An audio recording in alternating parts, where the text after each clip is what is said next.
buat gila materinya. Kita gitu aja pinjam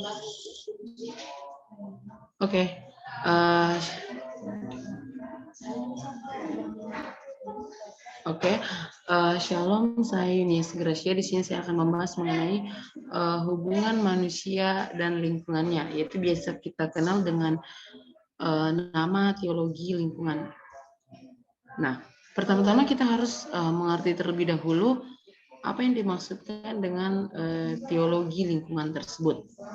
Nah, teologi lingkungan secara umum, kalau misalnya kita mau maknanya, itu merupakan tuntunan dengan penuh kesadaran manusia kepada lingkungannya, baik meliputi alam ciptaan Allah dan alam yang dibuat oleh manusia untuk dijaga dan tidak dirusak. Atau dengan kata lain, bagaimana kita berakhlak kepada alam sesuai dengan tuntutan agama. Jadi maksudnya itu kita sebagai manusia di sini itu sebagai ciptaan Allah, dan alam juga lingkungan sekitar kita diciptakan oleh Allah. Kita harus memiliki hubungan dan kesatuan yang baik dengan alam-alam sekitar kita, sehingga kita itu harus menjaga, bukan malah merusak sekitar alam kita. Oke. Nah, kita mau melihat beberapa peristiwa yang terjadi di Indonesia. Yang pertama itu ada gempa bumi, dan kedua ada letusan gunung berapi, dan ada angin topan dan kerusakan lingkungan karena faktor manusia. Namun pada saat ini kita itu tidak memfokuskan kepada peristiwa alam seperti gempa bumi, letusan gunung berapi, angin topan, tetapi pada saat ini itu kita memfokuskan peristiwa-peristiwa kerusakan alam karena faktor manusia, seperti contohnya membuang sampah sembarangan, menebang pohon sembarangan di hutan-hutan, dan biasa terjadi tsunami dan lain sebagainya. Nah, saat ini kita membahas ketika manusia menjadi perusak alam sekitarnya. Nah, kita mau melihat di sini makna berpuasa dalam Kejadian 1 ayat 26 sampai 28. Kita mau buka bersama-sama terlebih dahulu.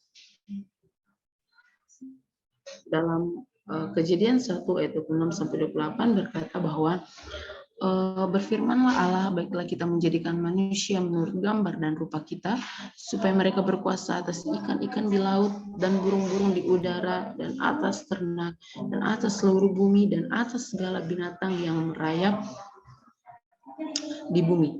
Ayat 27, maka Allah menciptakan manusia itu menurut gambarnya, menurut gambar Allah diciptakannya dia, laki-laki dan perempuan diciptakannya mereka. Allah memberkati mereka, lalu Allah berfirman kepada mereka, beranak cuculah dan bertambah banyak, penuhilah bumi dan taklukkanlah itu, berkuasalah atas ikan-ikan di laut dan burung-burung di udara, dan atas segala binatang yang merayap di bumi.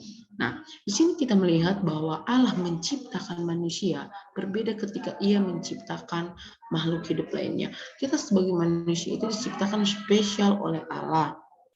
Nah, dalam Kejadian 1 ayat 7 mengatakan bahwa manusia diciptakan menurut gambarnya, artinya kita itu sebagai manusia itu diciptakan oleh Allah sebagai wakil Allah. Bagaimana kita sebagai wakil Allah di bumi ini, kita dapat menguasai segala bumi, menaklukkan bumi itu, bukan untuk merusaknya. Nah, di sini dilihat bahwa menurut Robert Rongrong, teks Kejadian 1 ayat 26 sampai 28 ini merupakan satu kesatuan yang tidak dapat terpisahkan. Artinya manusia itu memiliki satu kesatuan dengan alam sekitarnya. Nah, untuk memahami mandat penguasaan atas alam terkait dengan pemahaman tentang hakikat penciptaan manusia sebagai gambar Allah. Nah, ketika kita melihat bahwa kita manusia itu diciptakan oleh Allah segambar dan serupa dengan Allah, kita diberikan mandat berkuasa atas segala ciptaan lainnya. Apakah itu berarti manusia itu bisa dapat seenak-enaknya melakukan eksploitasi terhadap alam untuk kepentingan pribadi? Menurut saya dan menurut pembacaan kita saat ini itu, ketika kita diberikan oleh Allah mandat untuk menguasai bumi, itu bukan berarti kita bisa dapat melakukan segala hal itu seenaknya oleh lingkungan kita, tapi malah kita harus dapat menjaga, merawat, dan melindunginya. Nah, makna perjanjian kekal sesudah air bah. Ketika Allah membuat perjanjian dengan Nuh dan keturunannya dan dengan semua binatang, bahwa Allah berjanji untuk tidak akan menghancurkan bumi dengan banjir, itu bisa dapat kita baca bersama-sama dalam Kejadian 9 ayat 8-11, yaitu Allah berjanji kepada Nuh dan segala keturunannya untuk tidak menghancurkan bumi dengan banjir. Namun pada kenyataannya kita melihat sekarang, khususnya di Indonesia, banyak sekali daerah-daerah yang tergenang dengan banjir. Apakah itu merupakan bahwa Allah itu lupa akan perjanjiannya dengan Nuh? Ataukah kejadian tersebut itu bersumber dari manusia sendiri yang gagal melakukan perintah Tuhan? Atau mungkin manusia yang kurang bijaksana dalam menata alam ciptaan ini? Banyak pertanyaan mengenai hal ini. Kita harus tahu bahwa ketika banjir datang, itu bukan berarti Allah itu merupakan janjinya kepada manusia, bukan, tetapi ini menjadi ulah manusia sendiri. Yang kita lihat tadi bahwa faktor-faktor yang menjadi peristiwa alam, peristiwa-peristiwa alam itu adalah faktor dari manusia sendiri, di mana seringkali manusia itu menganggap sepele mengenai membuang sampah sembarangan. Manusia kayak seenak-enaknya membuang sampah di sana sini, tapi mereka tidak menyadari bahwa sampah yang mereka buang itu akan terus menumpuk dan akan mengakibatkan banjir bagi daerah mereka masing-masing. Nah, ini tuh memfokuskan kita sebagai manusia bahwa membuang sampah itu adalah sesuatu hal yang tidak baik untuk dilakukan, dan itu akan mengakibatkan peristiwa-peristiwa yang sangat membawa masalah bagi kehidupan kita dan bagi sekeliling kita. Jadi pertanyaan ini tuh menjawab bahwa ini bukan berarti Allah itu gagal membuat janji, tapi ini bersumber dari manusia yang tidak dapat menata alam ciptaannya ini. Oke? Nah, bagaimana perspektif iman Kristen terhadap ekologi? Nah, manusia ini mempunyai keterkaitan dan kesatuan dengan lingkungan hidupnya. Artinya apa? Ketika manusia diciptakan, manusia itu tidak diciptakan tiba-tiba sebatang kara, tetapi manusia itu diciptakan di Taman Eden. Artinya apa? Manusia itu dikelilingi oleh segala lingkungan. Artinya mereka itu memiliki keterkaitan dan kesatuan yang tidak dapat berpisah. Nah, diciptakan pula bahwa manusia itu diciptakan sebagai gambar Allah, yang kita bisa lihat imago Dei, artinya kita gambar Allah, wakil Allah. Kita itu wakil Allah untuk melakukan melindungi alam sekitar yang telah Allah ciptakan kepada manusia. Nah, kita sebagai manusia itu diberikan kewenangan untuk menguasai bumi dan melakukan bumi dengan segala isinya, seperti yang telah kita baca tadi. Kita itu diberikan memang mandat dari Allah untuk menguasai segala bumi dan segala isinya.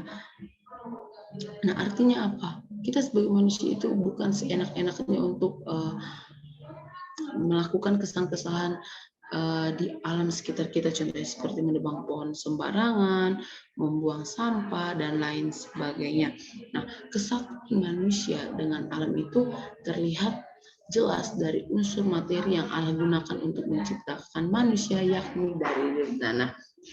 Nah, di sini kita melihat bahwa pada saat manusia diciptakan oleh Allah, manusia diciptakan dari debu tanah. Nah, kita tahu bahwa debu tanah itu merupakan satu kesatuan dari alam yang Allah ciptakan. Nah, ketika manusia diciptakan dari debu tanah yang merupakan alam sendiri. Artinya apa? Ketika manusia itu merusak dari alam sekitarnya, itu sama saja manusia itu merusak unsur utama dari diri manusia, yaitu apa? Ketika manusia merusak alam sekitarnya, manusia juga merusak unsur dari diri manusia tersebut, hakikat dari diri manusia tersebut, karena dasar dari manusia tersebut diciptakan itu dari debu tanah sendiri. Nah, lalu jadi kita melihat bahwa manusia itu diciptakan untuk memelihara bukan untuk merusak bumi. Nah, lalu selanjutnya, teologi dan ekologi ini memiliki hubungan yang begitu dalam sehingga kita sebagai umat Kristen, sebagai umat yang takut akan Tuhan itu, ketika kita mengabaikan alam, sama halnya kita itu merusak hasil kerja Allah. Dan bila kita merusak hasil kerja Allah yang besar, maka sama halnya dengan kita tidak taat pada perintah Allah kepada manusia untuk memelihara alam. Jadi di sini udah sangat jelas ya, ketika kita mengabaikan alam, ketika kita merusak alam, ketika kita manusia tidak peduli dengan alam, itu artinya kita merusak apa yang Allah inginkan dalam setiap kehidupan kita. Allah menginginkan untuk kita menguasai dan melindungi alam sekitar kita, tetapi kita merusak itu, kita sama saja artinya kita itu tidak taat akan apa yang Allah inginkan dalam setiap kehidupan manusia. Nah, lalu apa yang harus manusia lakukan, apa yang menjadi respon manusia terhadap alam sekitarnya?